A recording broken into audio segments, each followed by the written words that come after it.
Olá, pessoas, tudo bom? Finalmente vamos terminar a saga Final Fantasy. Aqui eu já deixo um adendo que o Final Fantasy XIV ele é online, entendeu? Então ele não tem muito conteúdo pra gente falar sobre a franquia e tudo mais, porque ele funciona muito independente, apesar de muitas referências. A gente vai falar rapidamente sobre ele, mas eu já tô produzindo um vídeo separado só sobre Final Fantasy XIV, todo o lore que tem lá, todas as DLCs e todo o problema que ele teve e tudo mais, como é que funcionou. Aqui a gente vai dar uma passada por cima e só, tá? Vamos começando com Final Fantasy Crystal Chronicles, lançado em 8 de agosto de 2003 para o GameCube. Esse é um videogame aí que tá aparecendo para vocês. Eu acho que é a primeira vez que eu falo desse videogame aqui no canal. Ele é um videogame muito raro de se ver por aí. Eu já cheguei a jogar num desse, é muito maneiro esse coisa. E ele era extremamente resistente. Acabou que ele, no final das contas, não deu muito certo. Talvez pelo custo dele, que era muito alto. O 64 já era muito caro. E se você parar para pensar que nós tínhamos Dreamcast, PS2, Xbox 360, videogames muito mais baratos no mercado e acessíveis, o GameCube acabou meio que se perdendo e não teve tantos lançamentos impactantes no mercado. E a Nintendo meio que vem dando essas tropicadas até o Nintendo Switch, que deu uma levantada também, mas a gente não sabe se ela vai continuar nesse ritmo ou não. Bem, esse vídeo da Nintendo é sobre Final Fantasy. Todos os Final Fantasy Crystal Chronicle, ele segue a mesma receita de bolo. Você vai ter o nosso personagem que você vai jogar, vai explorar aquele mundo, que ele é explorado em quadrados. Então você vai andando, lutando com o bichinho, upando, fazendo a sua classe e os seus itens. A história é super básica, os personagens estão atrás de um cristal para restaurar a ordem, mas não se aprofunda muito. Depois do Crystal Chronicles, em 2007, nós tivemos o Rings of Fate, que era uma continuação entre aspas, que na verdade era um remake do primeiro. E depois nós tivemos em 2008 o My Life as a King, que ele dava um contexto parecido com os outros dois, porém num novo mapa, com novas classes, novas armas e equipamentos. Todos esses três jogos ganharam remakes para o Nintendo Wii e o 3DS, né? Que foi o The Crystal's Beer, que saiu pro Nintendo Wii, que ele era basicamente o primeiro Crystal Chronicles refeito. My Life as a Dark Lord, que ele era a mesma coisa que o King, só que com um vilão você jogava. E o Extra Times, esse já mais moderno e bem melhorado, tecnicamente falando, e é um dos melhores e também é o que ganhou remake atualmente e tá muito bonito. Eu vou pôr o gameplay aí de fundo dele enquanto a gente tá falando isso aí para vocês verem essa gameplay deste aí. Seguindo agora pro próximo, vamos falar de Final Fantasy Dissidia, que ele teve 4 jogos, tá? 4 jogos. Muita gente não sabe que Final Fantasy Dissidia tem 4 jogos, mas vou explicar por quê. Começando com Final Fantasy Dissidia, o primeirão. O primeiro jogo ele trazia 22 personagens, 10 heróis, 10 vilões e 2 personagens secretos, que era Shantoto e o Gabranth, do Final Fantasy XII. Eu falei lá sobre o juiz. O Gabranth é o irmão do Bash e ele é um dos juízes. Os demais personagens, tirando alguns personagens específicos, por exemplo, nós temos o Golbez como arqui-inimigo do Cécio. Todos eles eram os padrões dos vilões da história contra os mocinhos da história. No jogo, Cosmo e Caos estão lutando uns contra os outros e, entre isso, foram criados os manequins. Os manequins são cópias, tanto dos heróis quanto dos vilões, que estão tentando derrotar os guerreiros da Cosmo por ondas, né, com vários inimigos consecutivos. O primeiro jogo ele era bem balanceado, exceto por 2 personagens. O primeiro deles era o Sephiroth, que os ranges de ataque dele eram muito grandes, dificultava muito para os jogadores jogarem o modo mais competitivo. E o outro era o Bart. O Bart, que era o personagem mais roubado. Já que, como ele era um mímico no jogo, ele era um compilado das melhores habilidades, sendo elas muito apelativas e algumas eram combinadas uma na outra, que deixava ainda mais poderosas as habilidades dele. Ele é de longe o melhor personagem do jogo. Como o jogo funcionava? Nós tínhamos uma arena 3D, ou seja, nós podíamos se mover para qualquer lado, inclusive fugir ou ir de encontro ao inimigo. Nós dávamos golpes que aumentavam a nossa barra de ataque, que era o número que estava embaixo, e com golpes específicos, um carregava, o outro causava aquele dano.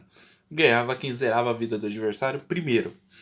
Você também tinha uma barra que você podia dar um especial, que era chamada de X-Gold, que é uma barra de super. E cada personagem tinha um super referente ao original. Então, por exemplo, nós tínhamos Limit Break do Squall, então você tem que apertar o botão igual no Final Fantasy VIII. Limit Break de outros personagens, mesma coisa. O jogo nós íamos entrando em uma espécie de torres, onde cada torre nós íamos explorando ela e subindo os andares. Com essa subida de andares, a gente ia ganhando itens, dependendo de quantos movimentos a gente fez. Para você fazer 100% no jogo, o que era bem difícil, você precisava fazer o mínimo de movimentos possíveis em todas as torres, o que fazia você ter que repassar esses lugares várias e várias vezes, fazendo vários esquemas diferentes, que era um pouco cansativo. Esse que saiu em 18 de dezembro de 2008. 3 anos depois, em 2011, nós tivemos o Final Fantasy Cydia Dual Descent. Ambos saíram para o PSP. Dual Descent era o primeiro mais.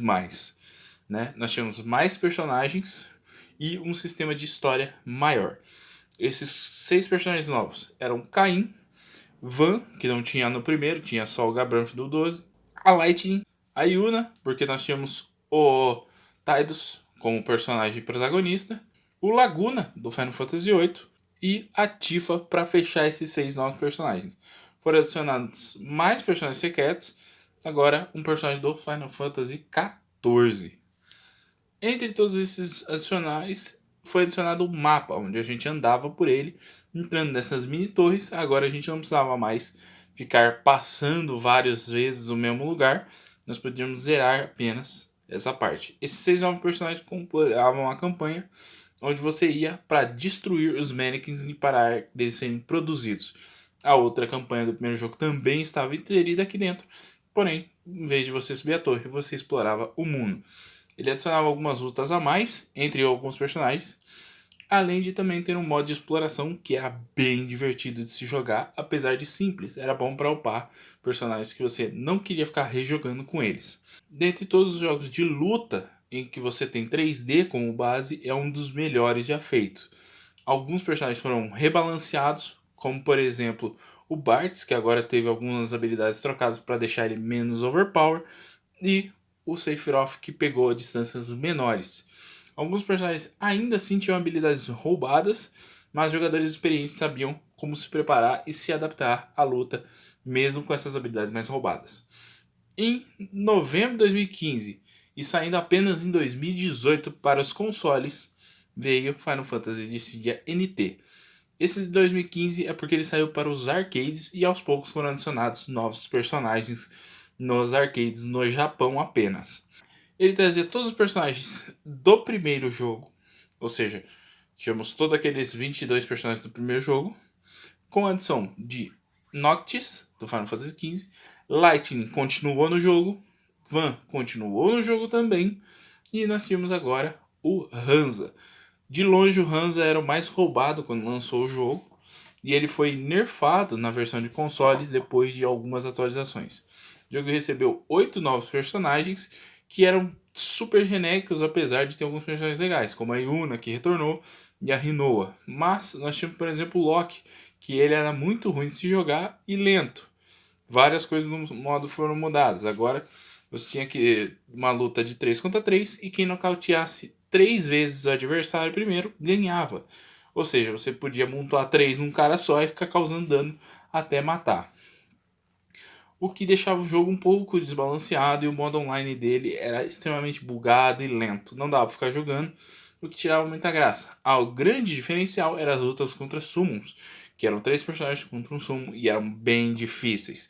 A história ficou super rasa e sem graça, onde na verdade todos esses personagens eram cópias dos originais, então eles estavam lutando apenas por lutar, sem lógica nenhuma.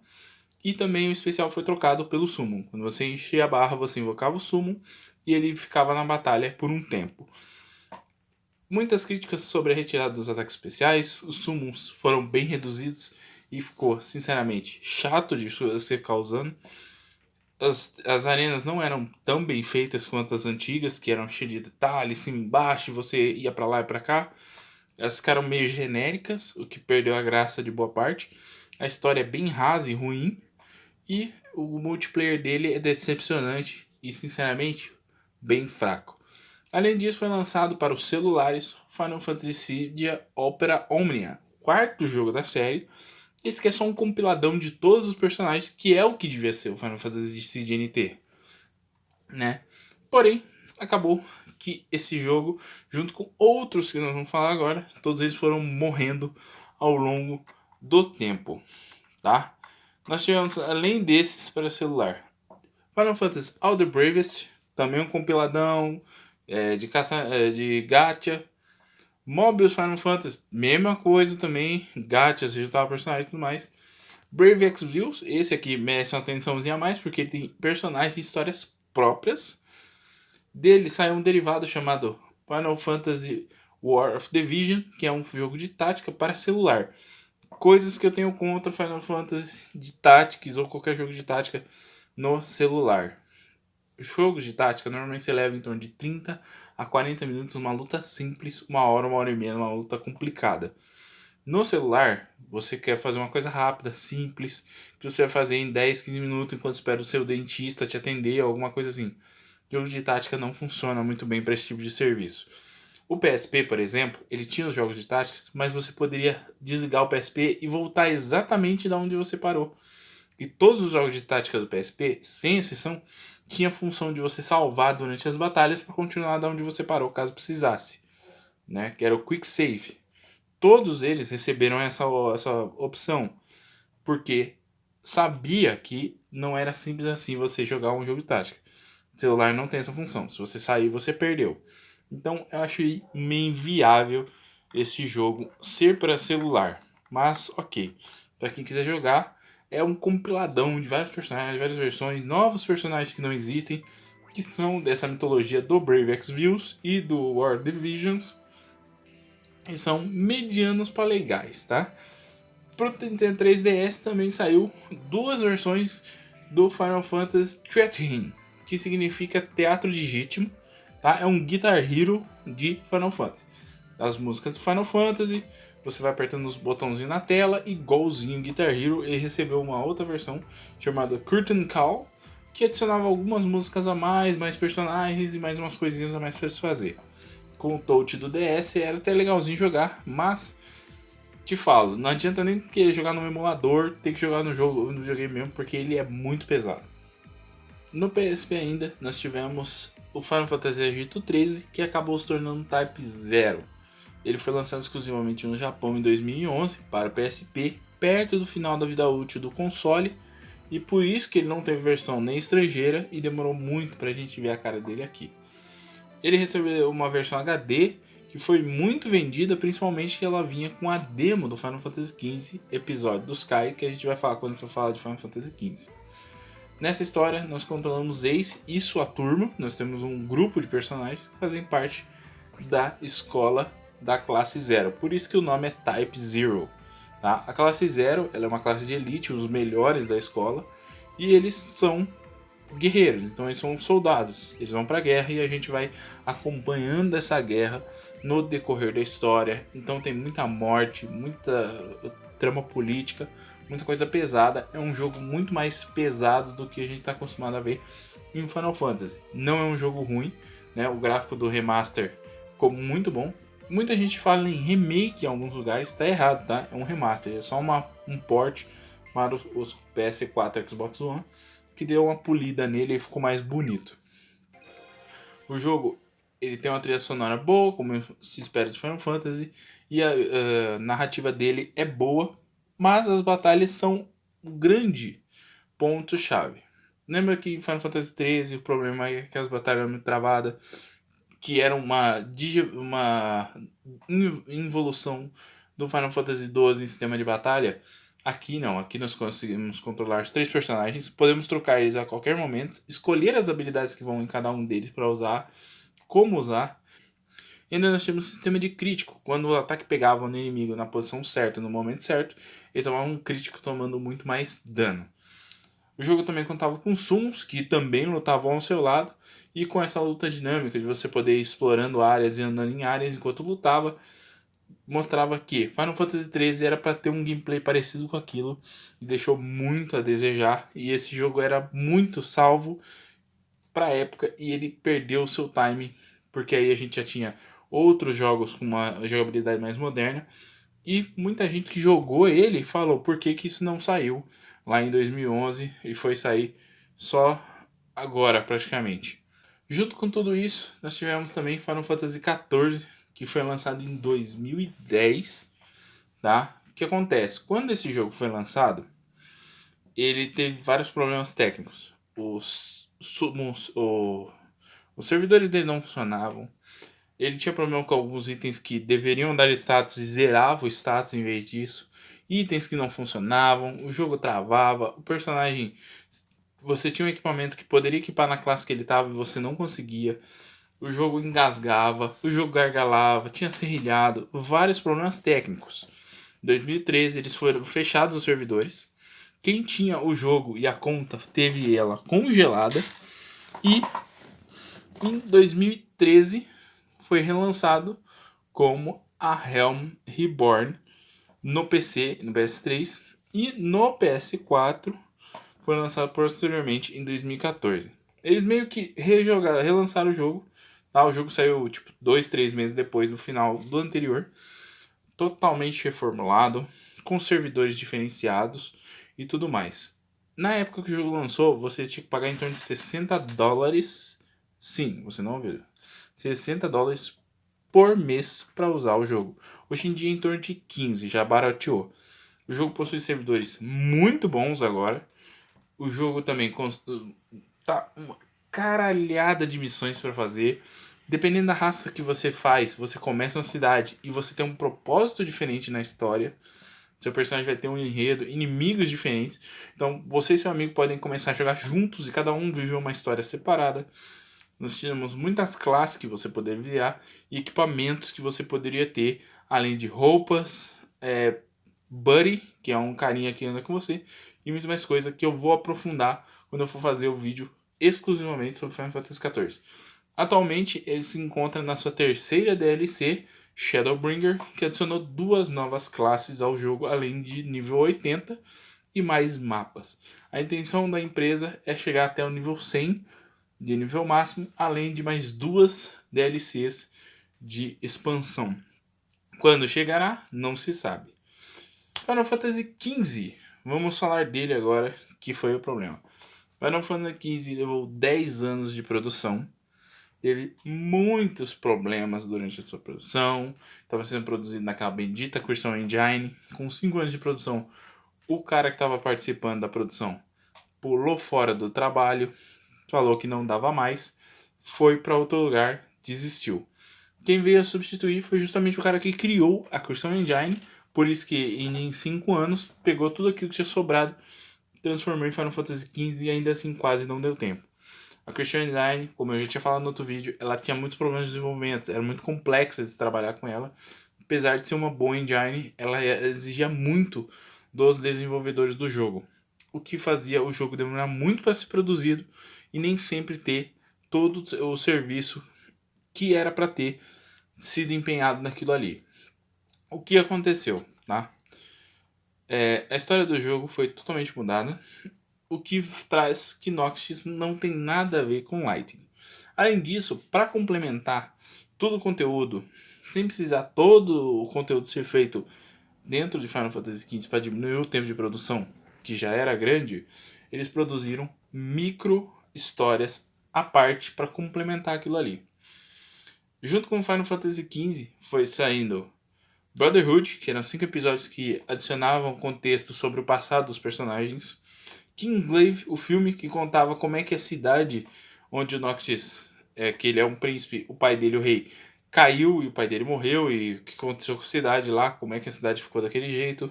Além disso também tínhamos uma animação sobre o Ardyn, que é o grande vilão do jogo. Ele também tem uma animação contando o passado dele, que também não aparece no jogo, então você tem que ver lá para você entender.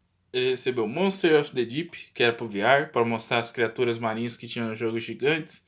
O Pocket Edition, que ele era para Android, iOS e Windows. Era o mesmo jogo, o Pocket bem simplificado.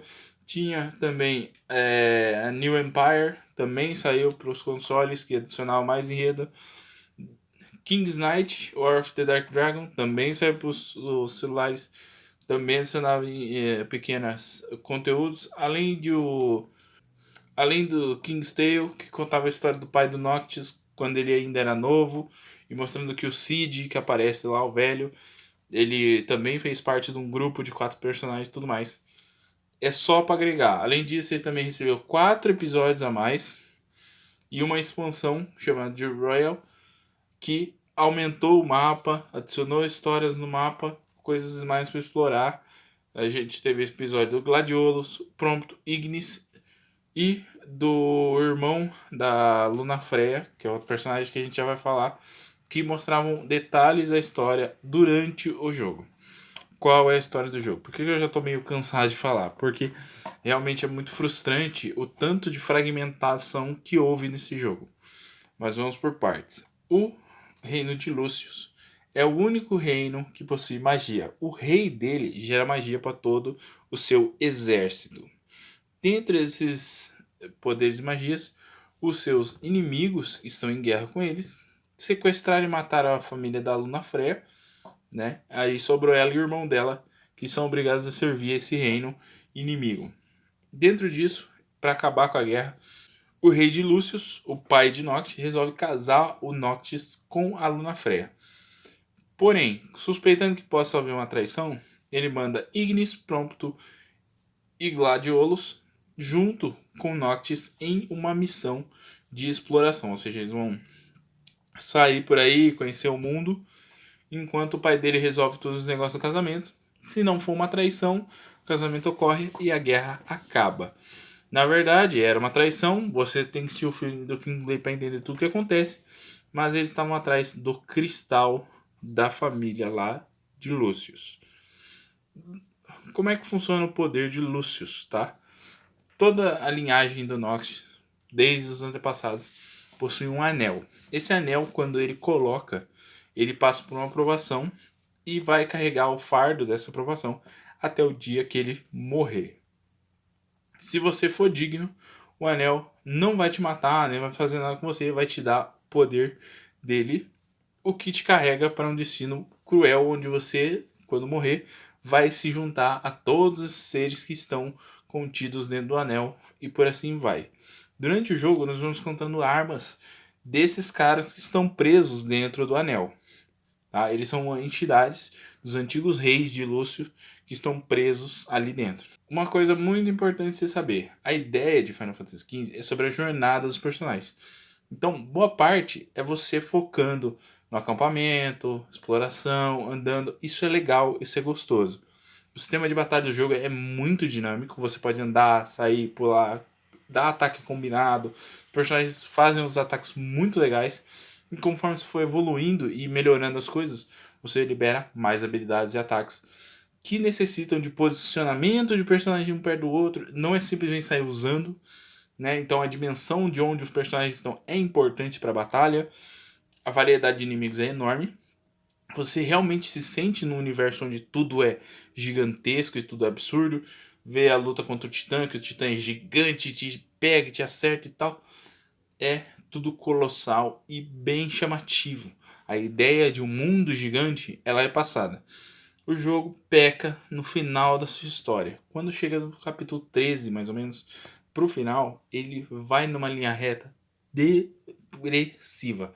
É muito chato. Chega depois disso, o Nox tem um time skip ali com ele, né? Parece ele mais velho, todos os personagens mais velhos e tudo mais. E aí você vai pro mundo lá que você visitou, noturno. Todo mundo queria explorar esse mundo, mas a gente não pode porque o jogo não deixa, porque não deu tempo de produzir. Outro problema que a produção trouxe. Nós temos a cidade, que era a cidade de Luz. Nesse time skip a gente vai poder explorar ela e conhecer.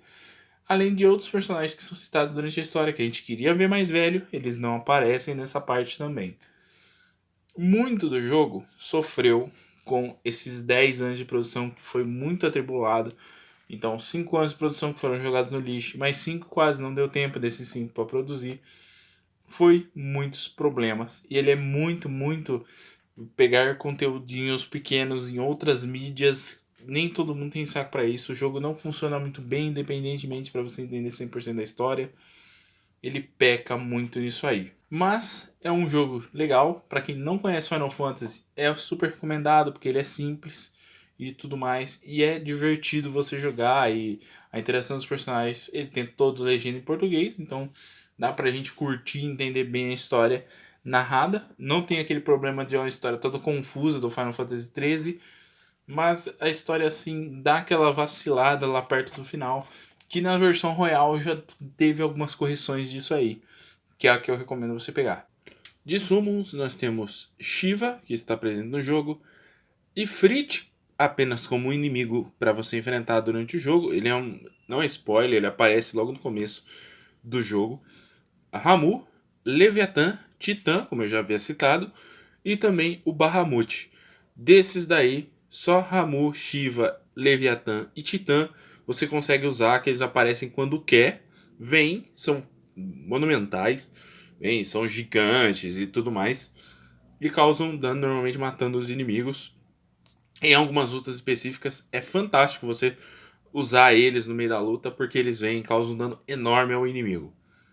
Além disso, nós temos as armas do jogo, que cada uma delas, o Noctis vai lutar de uma forma. Ele possui a translocação, onde ele se move de um ponto a outro, quase como um teleporte.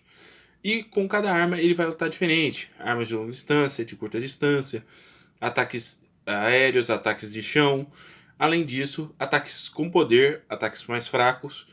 A magia também está presente no jogo, onde a gente cria, e só o Nox pode usar, mas ela tem o risco de causar dano nos seus próprios aliados. Então você tem que calcular bastante antes de usar magia em Final Fantasy XV, porque você pode causar um dano maior ao seu time do que ao adversário.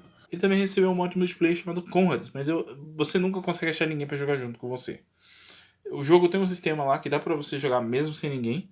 Ele adiciona bots para te ajudar lá e tudo mais. O que, querendo ou não, é uma adição para a história que você pode jogar mesmo que você não consiga jogar com seus amigos. E para finalizar, vamos falar de World of Final Fantasy, o último lançado hoje de Final Fantasy VII Remake.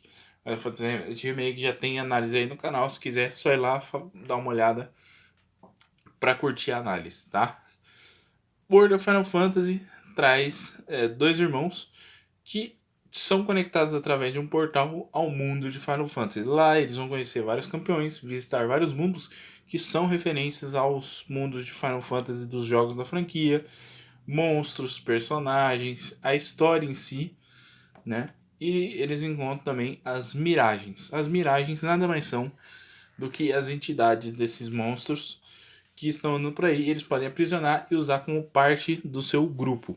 O seu grupo, que agora pode ser composto de até 6 personagens, os dois gêmeos e as 4 miragens que você teria que equilibrar para poder formar uma torre de grupo, né? Que você tinha grande, médio e pequeno. A ideia toda desse sistema de você fazer uma torre para lutar com os inimigos parece uma coisa meio complicada, mas não é. O jogo é muito simples, a jogabilidade é muito gostosa, ele é bem legal, bonitinho, chamativo, tem muita coisa para você fazer no jogo.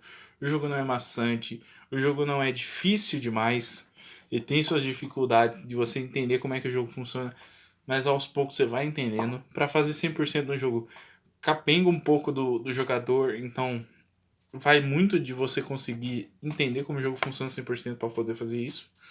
E a história em si, entre os dois personagens, e o final dela é fantástico, o desenvolvimento entre os dois irmãos. Nós também temos o sistema de evolução dessas miragens, que é uma espécie de board, lembrando o Final Fantasy XIII, porém aqui cada miragem tem apenas uma quantidade específica e elas podem virar outras miragens que sejam da mesma linhagem que ela. Então você pode ir transformando na que você quer e ganhando habilidades. Dentro dessas habilidades nós temos as Mira Jewels, que dão habilidades aos nossos personagens, como magias, habilidades secundárias, como fugir ou ganhar mais dinheiro, e também algumas habilidades de ataque que, quando somadas, dão habilidades novas. Por exemplo, no seu stag, que é a sua posição lá de 3 personagens um em cima do outro, se 2 personagens têm Fire, você automaticamente ganha Fira. E se o seu personagem tiver a Mira Jewel de Fira, vai virar Firaga. E por assim vai. O sistema é bem dinâmico e bem útil para você pegar e upar dentro do jogo. Esperamos uma continuação. É isso. Temos leaks, né, de um suposto Final Fantasy XVI, não foi anunciado como 16, mas um projeto para sair ano que vem. Quando eu estou gravando esse vídeo, nós estamos em plena quarentena, então não tem certeza quando que vai sair esse jogo. A parte 2 de Final Fantasy VII Remake dizem que daqui 2 anos deve sair, se sabe absolutamente nada sobre isso, né? Então vamos esperar para ver. Esses jogos que forem vindo depois, eu vou trazendo aqui em análises a mais e a gente já vai, você que está ouvindo isso aqui já pode compilar o que sair depois a essa saga, tá bom?